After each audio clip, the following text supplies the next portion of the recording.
안녕하십니까. 10월 26일 유튜브 영상 제작을 시작하겠습니다. 먼저 잔고부터 살펴보겠습니다. 오늘의 잔고는 289만원이고요.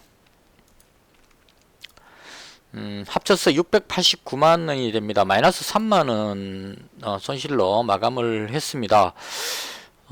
주말 동안에 또 이제까지 지난주에 손실을 보면서 경험했던 것들을 좀 정리를 하고 어떻게 하면 안 된다 하는 부분에 대한 그런 부분들에 대한 어떤 매매 원칙은 좀 정립이 된 것 같습니다. 제가 한 번씩 손실을 크게 이렇게 확확 보면서 충격을 좀 많이 받고 그게 또 슬럼프로 이어지는 그런 경우가 많았었는데요. 이제는 안 되는 부분을 계속 노력해서 되게 하려고 그렇게 하지 않고 이제까지 해오면서 크게 손실을 봤던 안 되는 부분에 대한 것은 다시는 해보지 않는 쪽으로. 그래서 제가 지금 근 2년 가까이 지금 유튜브 방송에서 계속 보여드렸는데요. 수익 날 때도 있었고 손실 날 때도 있었고 이렇게 있었는데 힘들게 조금씩 모아가지고 손실은 짧은 시간에 확 보는 그런 현상들이 나왔습니다. 그때 항상 제가 어떤 몰빵이라든가 단타 관점으로 페이스를 잃어버렸을 때 평정심을 잃어버렸을 때 그런 손실이 컸던 것 같습니다. 그래서 이제는 손실 보더라도 어떤 제 흐름을 흐트리지 않도록 그냥 담담하게 받을 수 있는 그걸 그냥 받아들일 수 있는 그런 방식으로 코스트라니 선생님이 말씀하신 소심파 투자자 쪽으로, 그러니까 생각을 하고 매매를 하고 인내를 하는 부분, 인내를 하는 이 부분에서 가장 좀 문제가 됐던 것 같습니다. 그래서 아마도 짧은 관점으로 매일매일 수익을 올리겠다는 그런 대박의 환상, 이런 부분들 때문에 문제가 됐었던 것 같고요. 이제는 그렇게 해서 안 된다는 걸 충분히 경험했기 때문에 그 부분들은 다시 그런 실수를 범하지 않도록 그렇게 할 생각입니다. 그건 차차 앞으로 하면서 제가 그 부분을 지켰는지 안 지켰는지를 매일마다 보시면 될 것 같습니다. 그래서 투자 원칙에서 이 부분이 제일 중요했던 것 같아요. 당일 수익을 올리기 위해서 단타로 매매하는 이 부분이 이제까지 계속 해봤지만 세력들의 자기들 마음대로 끌어올렸다가 던졌다가는 이런 흐름들을 절대 따라가서 수익을 올릴 수 없다는 것.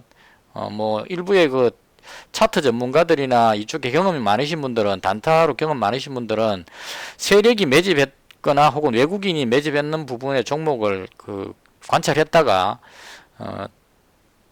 세력들이 끌어올릴 때 잽싸게 수익을 챙기고 빠져나온다, 뭐 이런 쪽으로 접근하시는 분들이 계신데 저는 그게 안 되는 것 같더라고요. 왜냐하면 세력들이 제가 들어갔다 싶으면 확 던져가지고 빼버리고 안 들어가면 확 끌어올리고 이런 식으로 개인들의 심리를 역으로 이용해서 움직이는 것이 아닌가. 그러니까 일정한 패턴 없이 자기들의 기준에 맞춰서 움직이기 때문에 이걸 따라가서 수익 내기는 저는 힘들었습니다. 그래서 단타는 절대 안 된다는 쪽으로 결론을 내렸고요. 그래서 이제는 3, 4일 혹은 일주일 정도를 보고 스윙 투자를 하는 쪽으로 이렇게 굳혔습니다. 최초에 제가 매매할 때 2년 전에 매매를 시작할 때 이 방법을 했었습니다. 스윙 투자로 한 종목을 잡으면 3, 4일 혹은 일주일 정도 제가 생각했던 어떤 그 흐름이 깨지지 않는다면 3, 4일 정도 보유를 해서 수익을 보고 나오는 이런 식으로 했었는데 전업 투자하면서 이제 이 부분이 바뀌었던 것 같아요. 짧게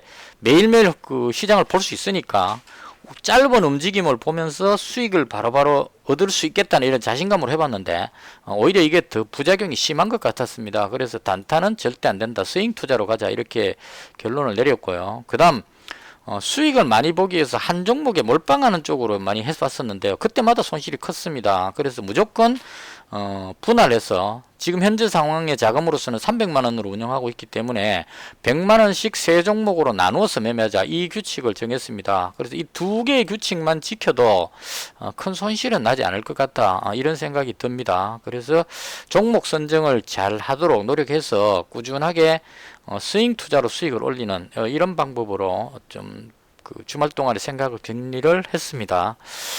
그리고 조금 더 말씀을 드리자면 제가 유튜브 방송하는 이 근본 취지가 먼 훗날 제가 그 당시 때 내가 이렇게 했었지 하는 그런 제가 살아온 삶에 대한 어떤 그 보관, 기록 같은 차원으로 하는 것도 물론 있고, 그리고 저보다 늦게 시작하시는 그 주식 투자 경험이 적으신 분들한테 제가 했던 경험들을 바탕으로 해서 이런 식으로 하면 이렇게 되더라는 걸 보여드리는 그런 의미도 좀 있었습니다. 그래서 수익이 나는 모습을 보여드리면 그걸 참고해서 같이 해서 수익을 보시면 되는데, 최근에 제가 계속 슬럼프라서 손실이 크기 때문에 이 부분을 그냥 그렇게 봐주셨으면 좋겠어요. 이렇게 하니까 손실 보는구나, 이렇게 봐주시면 편하실 것 같습니다. 저렇게 하니까 손실 보니까 참 안타까워 가지고 자꾸 저한테 이렇게 조언을 해 주시려고 안타까운 마음에 그러신 건 충분히 이해가 갑니다. 오랫동안 제 방송 보시면서 안타까운 마음에 그렇게 하시는 것 같은데, 그렇게 안 하셔도 됩니다. 너무 그렇게 하시면 제가 도움을 드리려고 그러다가 오히려 제가 도움 받는 상황이 되어버리니까 그게 오히려 이상한 것 같아요. 그냥 손실 나면 나는 대로, 수익 나면 나는 대로 그냥 그대로 봐주시는 게 가장 좋지 않을까, 그렇게 생각을 합니다. 자, 그 다음 본론으로 들어왔어요. 금요일날 미증시가 다우는 약보합, 나스닥은 강보합, 뭐 이 정도로 마감을 했습니다. 부양책 협상은 아마 대선 전에는 어려울 것이다, 이렇게 보는 것이 맞을 것 같고요. 그리고 인텔의 실적 부진으로 한 10% 정도 급락하는 모습이 나왔다고 합니다. 그래서 이 부분이 조금 시장에 불안감을 주는, 인텔 하면 이제 반도체 뭐 이런 쪽이다 보니까 기술주 쪽에 영향을 주지 않을까, 이런 걱정이 약간 되면서 장을 마감을 했습니다. 그리고 오늘 월요일 우리 장이 시작될 때 미국 선물지수가 한 마이너스 0.6, 지금 현재 마이너스 0.7 정도입니다. 하락폭이 좀 큰 편입니다. 그래서 이 부분이 정확하게 뭐 때문에 이렇게 많이 빠지는지 모르겠지만, 일단 미국의 코로나 확진자가 8만 명이 넘어가서 사상 최대치로 나오고 있는 그런 상황입니다. 그럼 이제 이렇게 가게 되면 8만 명 넘어서 한 10만 명 이렇게 가게 되면 다시 또 경제 봉쇄를 해야 될 위험성이 있다, 이런 불안감을 가지게 할 겁니다. 근데 백악관 측에서는 봉쇄는 없다, 이렇게 이야기를 하는데, 확진자가 너무 많이 나오면 봉쇄 안 할 수도 없을 겁니다. 그분이 확산되는 걸 보면서 그렇게 갈 수는 없는 상황이기 때문에, 코로나 확진자 숫자가 너무 늘어나고 있는 유럽하고 미국 쪽이, 제가 그때 계속 말씀드리는데요, 처음 봄에 확산될 때 중국에서 시작해서 유럽으로 확산세가 커지고 나서, 그 다음 유럽이 확산세가 확 커지고 나서 좀 있다가 미국으로 확산세가 확 커졌거든요. 그래서 지금 최근에 유럽이 확진자가 너무 많기 때문에 이 부분이 이제 미국 쪽으로 건너가서 미국의 확진자가 늘어나고 있는 그런 상황인 것 같습니다. 그리고 국내 확진자도 오늘 119명이 나와서 확진자가 줄지를 않고 있습니다. 지금 오늘 한번 볼까요? 현재 시간까지는 좀 양호한 편입니다. 지금 35명 나오니까요. 어제보다 한 20명 작게 나오니까 또 100명 정도 선 혹은 100명 아래로 내려갈 수 있다, 이렇게 볼 수도 있겠는데, 워낙 요즘 뭐 무용학원이라든가 요양원 이런 쪽으로 해서 집단 감염이 자꾸 나오고 있기 때문에 안전한 상황은 아니다, 이렇게 보여집니다. 그래서 상당히 불안 요소들이 많고, 무엇보다도 부양책이 대선 전에 이루어지기 어렵다는 이 부분이 좀 시장을 누르는, 하락적으로 누르는 그런 요소가 아닌가, 이렇게 생각을 합니다. 그래서 시장이 상당히 불안하다 보니까 미국 선물지수가 하락하는 그런 상황이다 보니까 국내 증시가 힘없이 좀 흘러내렸습니다. 해외 증시 빠지는 것보다 더 많이 빠져버렸어요. 지금 보시면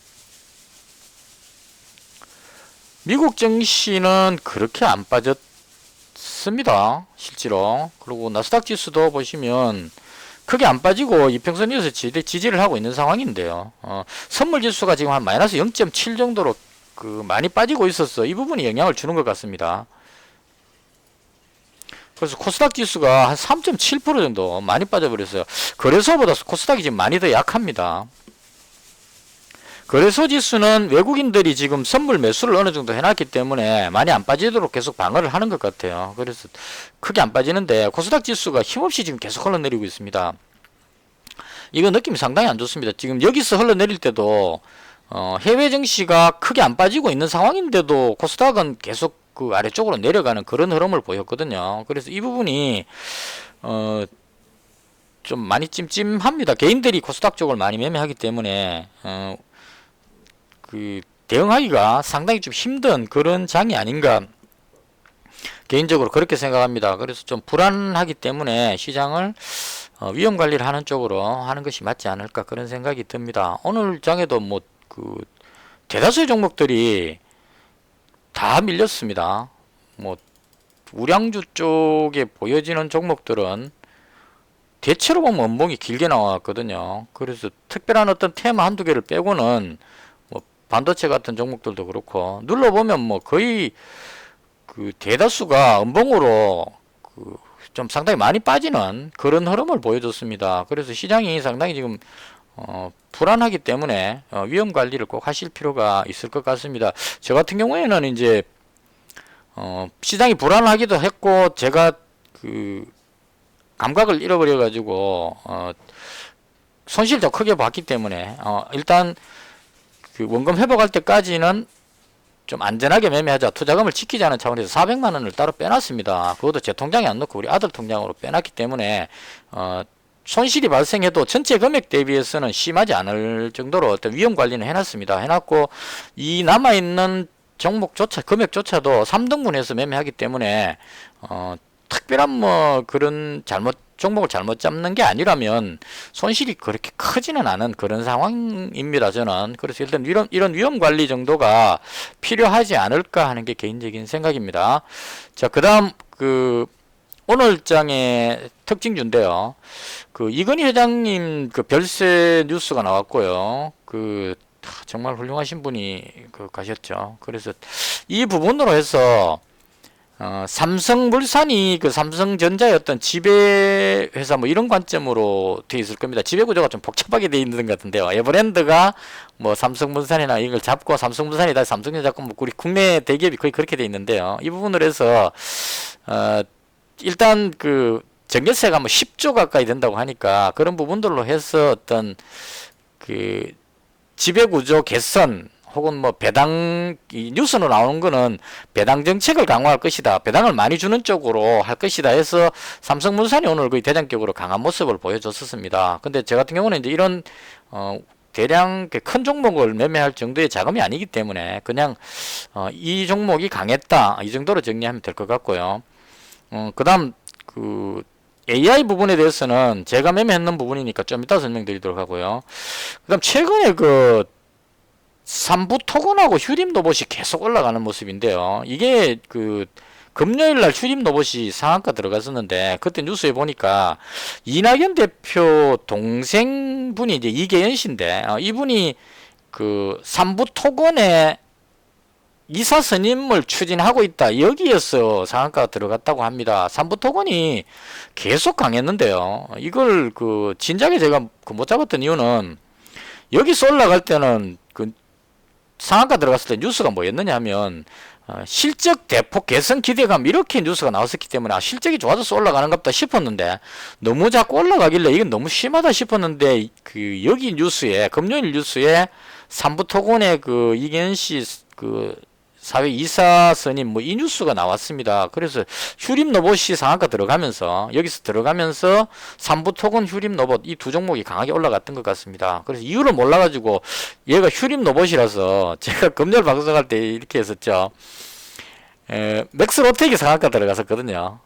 그래서 맥스로텍이 이게 로봇 관련한 종목이라서 그래서 맥스로텍이 상한가 들어가고 휴림 로봇이 같은 로봇이니까 로봇을 상한가 들어갔다 이렇게 생각했는데 맥스로텍 상한가 들어간 이유를 좀 알려달라 하니까 댓글에 그 어떤 분이 그 알려주셨어요. 그래서 보니까 뭐라고 나오냐면 맥스로텍이 관계사 성운 파마코피아라는 회사가 렘데시비르 관련한 그 재료 원재료 공급 뭐 이런 쪽에 뉴스가 있었던 것 같습니다. 그래서 그날 금요일 날 렘데시비르가 FDA 승인 소식이 났다는 이 뉴스로 해서 그래서 맥스로텍이 올라간 거고요.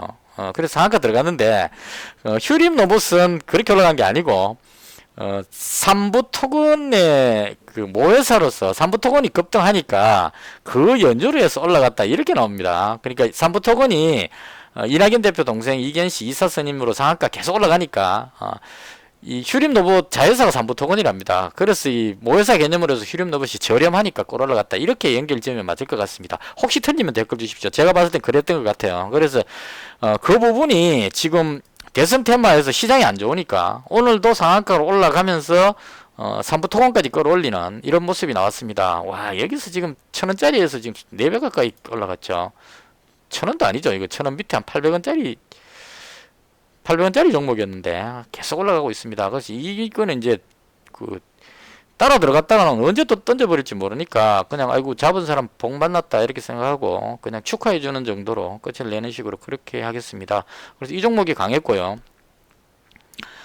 그 다음 디지털 화폐 관련주들이 지금 계속 움직임이 있습니다. 근데 이것도 좀 그 한 게 오늘은 노지시스가 또 올라갔어요. 이게 원래는 제가 봤을 때 한네트가 가장 강하게 움직였었거든요. 한네트 올라갈 때 로지시스가 따라가는 분위기였는데 한네트가 지금 그 단일가 매매로 하루 이틀 오늘 이틀째죠. 그래서 내일까지 단일가 매매이기 때문에 얘를 그 30분마다 체결되기 때문에 단타로 끌어올릴 수가 없죠. 그래서 한네트가 쉬고 있는 동안에 KCT라는 종목이 어제 한번 KCT가 아니죠.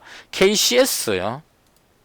이 종목이 금요일날 한번 강했습니다. 근데 이 종목 강했을 때는 말이 좀 꼬이더라도 그냥 다들 잘 아시니까 알아들으실 것 같아요. 강했을 때는 스마트시티 관련해서 KCT가 스마트시티 관련한 종목으로도 속하거든요. 그래서 옴니 시스템이 갭으로 떠갖고 올라갈 때 KCT가 같이 올라갔었습니다. 그리고 다른 종목이 밀릴 때 KCS하고 자꾸 헷갈리는데요.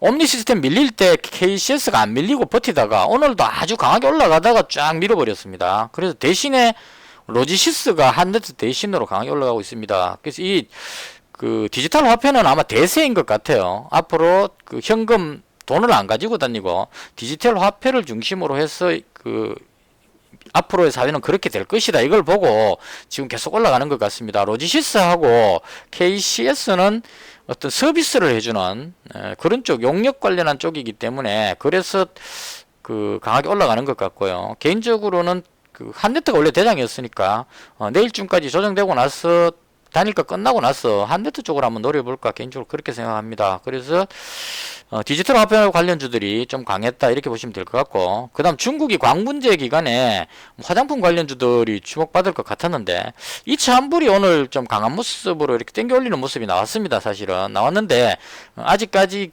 시진핑 방안이라든가 이런 부분들이 코로나 때문에 어렵기 때문에 더 강하게 끌어올리기는 조금 어렵지 않았나 하는 생각이 듭니다. 컬러레이라는 종목이 상당히 강했었는데 오늘도 아주 강하게 올라가다가 또 뒤로 밀어버렸어요. 지금 시장이 제가 보기에는 그렇습니다. 상당히 지뢰밭이 많습니다. 그러니까 단타 하시는 분들이 원래 하고 있던 방식대로 하면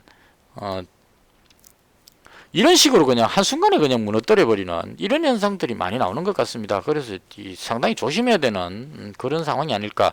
제가 매매했던 거 설명을 드릴 텐데요. 어제 금요일날 이글벳 100만원, 동국 RNS 100만원, 태림포장 100만원 이렇게 세 종목을 가지고 넘어왔습니다. 근데 주말 동안에 천안의 야생조류가 고병원성으로 판명이 났어요. 상당히 빨리 발표났는데 고병원성 확진되는 거는 2년 8개월 만에 처음이라고 합니다. 작년하고 재작년 때 이 시점이 조류독감이 철새가 넘어오기 때문에 조류독감이 한참 뉴스에 나올 텐데 작년 같은 경우에 이때부터 해서 내년 한 2월까지 계속 뉴스가 나오는데요.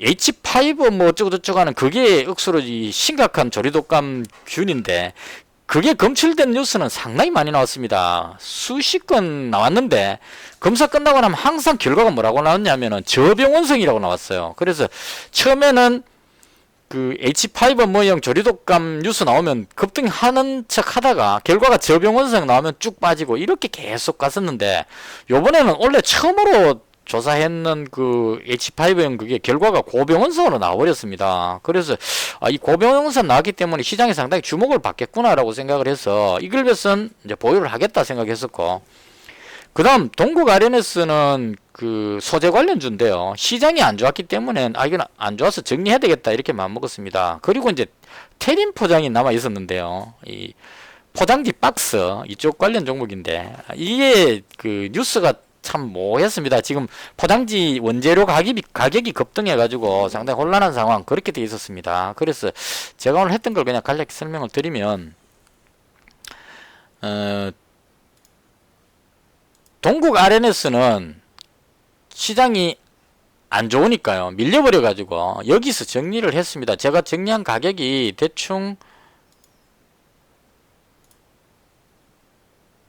2815원에 여기쯤에서 정리했습니다. 못 올라가길래 이거 정리했는데 이 정리를 이 타이밍 했던 이유는 시장이 좀 올라갈까 싶어서 기다려봤는데 도저히 안 되길래 이건 어렵겠다 싶어서 정리를 했고요. 그 다음 정리할 때 테린 포장하고 같이 정리했습니다. 테린 포장이 제가 언제 팔았냐면 5,410원에 팔았습니다. 여기 올라갔을 때요. 그러니까 여기서 시작했는데 밀렸다가 반등이 나왔습니다. 그래서 5,410원 여기쯤 갔을 때 못 올라가고 힘겹길래 이거 힘들겠다 싶어 가지고 정리를 했습니다. 그래서 이거 수익 난 거 테린 포장 수익 익절한 부분하고 그 다음 동국 RNS 손실 본 거하고 이게 두 개가 금액이 딱 매치가 돼 가지고 그냥 퉁쳐서 그냥 떨어냈습니다. 왜냐면 동국 RNS 손실이 났으니까 이게 한 3만원 정도가 손실 났었고 테린 포장이 한 플러스 3만원 정도 나왔기 때문에 두 개 동시에 매도하면서 플러스 마이너스 0 해서 이제 정리를 딱 했습니다. 하고 이글맨만 남겨놓은 상태 이렇게 정리를 하고 오늘 하루를 지켜봤습니다. 근데 오늘 이 포장지 관련한 주들은 이것도 참 보면 웃기는 상황인데요. 보시면 제가 대림 재질을 한번 매매했었어요. 테린 포장 팔고 나서 그 다음 대림 재질을 7,940원에 매수했습니다. 이 대림 재질가 아침부터 강했거든요. 보시면 여기서 시작해가지고 이게 한 10한 5, 6% 그냥 상당히 많이 올라갔습니다. 쫙 밀어 올리다가 호가창 보고 오다가 제가 상당히 놀랬는데요. 이때 매매하신 분들은 많이 놀랬을 겁니다. 여기쯤에서 이제 기회 오면 잡으려고 기다리고 있는데 계속 단주 매매 한 주씩 막 사는 거 있죠.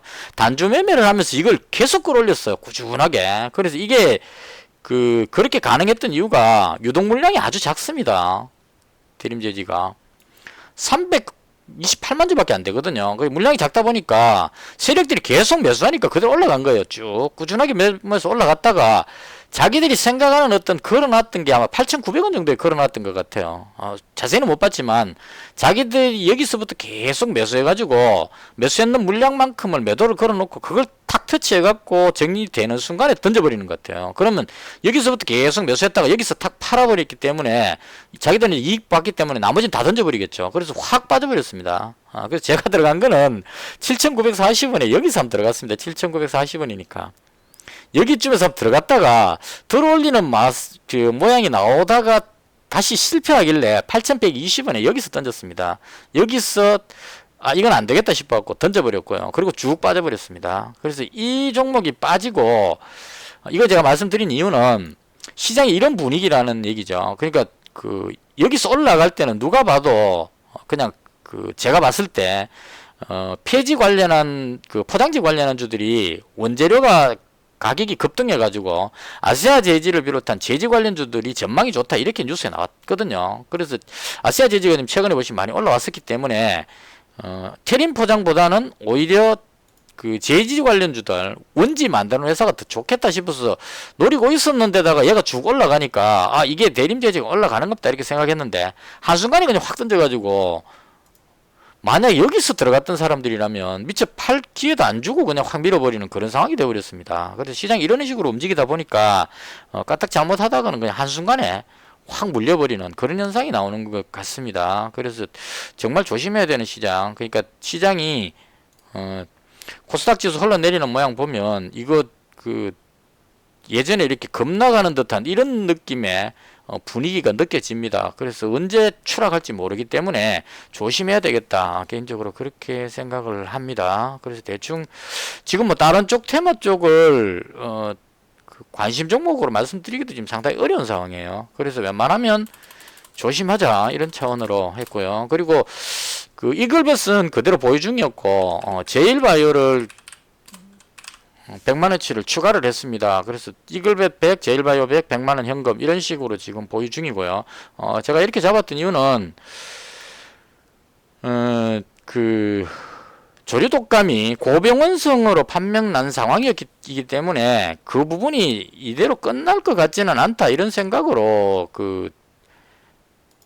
잡았습니다. 이게 이제 오늘 밀린 거는 이것도 이제 마찬가지로 시장이 밀리니까 뒤로 쭉 밀리면서 여기서 고병원성이라는 재료로 들어왔던 사람들이 밀리면서 손절하면서 뒤로 밀리면서 끝났다, 이렇게 볼 수 있을 것 같아요. 그래서 보시면 딱 보면 갭으로 뜨면 누른다는 이 매물이 있기 때문에 누른다는 그 공식이 들어왔는데 개인적으로 다른 쪽에 종목들이 들어갈 종목들이 지금 너무 없기 때문에 그리고 고병원성 이 부분은 철새 한 마리만 그냥 고병원성 걸렸다가 끝, 이렇게 될 것 같지는 않습니다. 그래서 개인적으로 봤을 때 조류독감은 퍼질 것 같고요. 중국하고 뭐 러시아 쪽에서 지금 예년과 다르게 고병원성 조류독감이 지금 많이 확진이 나왔다고 하기 때문에 그 철새들이 이쪽으로 넘어오면 고병원성 관련된 그 철새의 어떤 시체라든가 사체라든가 이런 것들이 나올 걸로 보여집니다. 그래서 그런 기대감으로 해서 이 종목 두 개를 잡았습니다.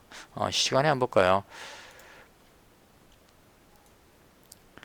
자, 단일 현재가인데 이글벳 지금 많이 밀리지는 않죠. 이거 음봉 나온 거는 갭으로 뜨면서 오늘 들어왔던 사람들 털면서 지금 뒤로 빠진 것 같고요. 제가 봤을 때 이 조류독감은 이글벳이 가장 대장으로 봅니다. 저는 이글벳이 예전 같으면 제일바이오가 가장 대장이었는데 제일바이오가 지금 앞쪽에 매물대가 워낙 많아서, 그래서 제일바이오, 이글벳 이 종목들이 방역할 때 소독약 막 뿌리고 하는 그쪽 부분으로 보거든요. 그래서 얘들을 제일바이오하고 이글벳 이 종목들이 괜찮다고 개인적으로 보고 있고요. 그 다음 파루는 관계는 별로 없는데 예전에 제일바이오 올라갈 때 소독약 쪽으로 동물 소독약 뿌리는 이쪽으로 예전에 좀 있었거든요. 그래서 그 연율에서 파루가 덩달아서 따라 움직이는 그런 현상이 조금은 있습니다. 그리고 체시스는 아마도 돼지 열병할 때 많이 했기 때문에 이게 대장으로 또 갈 수 있을지는 솔직히 잘 모르겠습니다. 제가 체시스를 상당히 별로 안 좋아해서 불안해서 실적이 너무 안 좋기 때문에요. 불안해서 얘를 안 잡았습니다. 만약 간다면 얘가 대장으로 갈 것 같긴 한데 제시스가 가면 다른 종목도 갈 것 같아서, 그래서 제일바이오하고 이글벳 이렇게 두 종목을 지금 잡아놓은 상태고요. 우진비엔지도 뭐 돼지 열병 쪽이니까 대충 이런 정도로 생각을 하고 지금 두 종목을 보유를 했습니다. 그리고 일본 후쿠시마 오염수 방류 부분은 이건 좀 연기될 것 같다, 이런 뉴스가 있었습니다. 그래서 급등했는 부분에 대해서 여기 들어왔던 사람들이 매도 물량을 내면서 지금 뒤로 밀리고 있습니다. 여기쯤에서 한번 좀 잡아볼 만하다 싶긴 한데 이걸 지금 잡지 않은 이유는 27일 날 결과 발표가 내일입니다. 근데 내일 발표가 안 나오고 연기돼 버리게 되면 실망 매물로 해서 더 빠질 수 있겠다 싶어서 더 빠지면 한번 잡아보자, 이런 생각으로 오늘을 잡진 않았습니다. 이걸 잡으려는 이유는 참치, 어묵 뭐 이런 쪽이기 때문에 낙폭이 좀 커지면 한번 잡아보자, 이런 생각으로 개인적으로 노리고 있는 그런 종목입니다. 대충 이렇게 해서 오늘 제가 봤던 시장의 종목들에 대한 설명이고요. 지금 미국 선물 지수가 1% 가까이 빠졌습니다. 많이 빠지고 있습니다. 그래서 이거 회복 못하면 아래쪽으로 많이 빠질 수도 있지 않겠느냐 하는 생각까지 듭니다. 위험 관리 잘 하셔가지고 위기를 잘 대처하시기 바랍니다. 끝으로 말씀을 드리자면 주말 동안에 이력서도 만들어 놨습니다. 저는 언제든지 보따리 사갖고 일자리 구해서 나갈 준비까지 다 해놨기 때문에 마음 편하게 그냥 소신파 투자를 하도록 하겠습니다. 그러니까 제가 가진 이 종목에 문제가 생기더라도 제 삶에 그렇게 심각한 치명적인 어떤 그런 상황이 되지 않도록 최대한 관리를 잘 하면서 그렇게 하고 있습니다. 그래서 너무 걱정스럽게 저에 대해서 걱정을 안 하셔도 되겠다는 말씀을 드립니다. 신경 써주셔서 정말 감사합니다. 댓글 금요일날 댓글 보신 분 아시겠지만 그분이 쓰신 취지가 뒤에 이렇게 대화를 주고받다가 느낀 건데요. 제가 너무 짧게 단타로 막 해갖고 손실이 발생되는 게 안타까워가지고, 그래서 걱정돼서 해주셨던 말씀이었어요. 처음에는 그냥 그 표현상에 제가 좀 가뜩이나 손실 나 있는 데다가 뭘 해보니까 좀 기분이 조금 안 좋을 듯 했는데, 대화하다가 느낀 게 댓글을 서로 주고받으면서 아 진짜 나를 위해서 충고를 해주신 거구나라는 생각이 들었습니다. 그래서 충분히 마음 이해됩니다. 그 뒤에 해주신 말까지 제가 다 잘 봤습니다. 그래서 감사하게 생각하고요. 어떠한 댓글도 괜찮습니다. 이제는 감성 안 상하고 그대로 다 웃으면서 대응할 수 있을 정도의 어떤 마음 여유가 생겼기 때문에 댓글에 부담 없이 하시고 싶은 말씀 남겨주시면 좋겠고요. 그리고 좋은 종목이나 제가 시장에서 못 봤던 부분에 대한 어떤 의견 댓글에 주시면 참고해서 내일 방송할 때 그 부분을 설명을 드리도록 그렇게 하겠습니다. 거듭 시청해 주셔서 대단히 감사합니다. 영상은 여기서 마치겠습니다. 감사합니다.